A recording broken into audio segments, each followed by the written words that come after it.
ಯಾಕ್ರಿ ಕಣ್ಣೀರು? ಇದು ಕಣ್ಣೀರಲ್ವೇ, ಪನ್ನೀರು ಪನ್ನೀರು. ಚಿನ್ನದಂತ ಹೆಂಡತಿರಲು ಕಣ್ಣೀರೇತಕ್ಕೆ,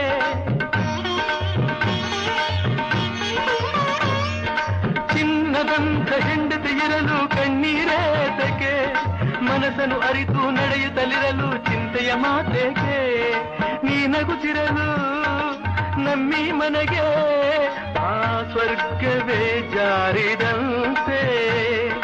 ಹೆಂಡತಿ ಸೇವಕಿಯಲ್ಲ, ಗಂಡನು ದೇವರು ಅಲ್ಲ. ಪಬಬಂ ಪಬಬಂ ಪಬಬಂ. ಹಾಯಾಗಿ ಕುಳಿತಿರು ನೀನು ರಾಣಿಯ ಹಾಗೆ, ಮಹಾರಾಣಿಯ ಹಾಗೆ. ಆಯಾಸ ಪಡದಿರು ಇನ್ನು ಕೂಗುತ್ತ ಹೀಗೆ, ಎಲ್ಲ ಕೆಲಸ ಮಾಡಿ ಮುಗಿಸುವೆ, ನೀನೆ ಆಗ ಮೆಚ್ಚಿಕೊಳ್ಳಿ. ಪಬಬಂ ಪಬಬಂ ಪಬಬಂ.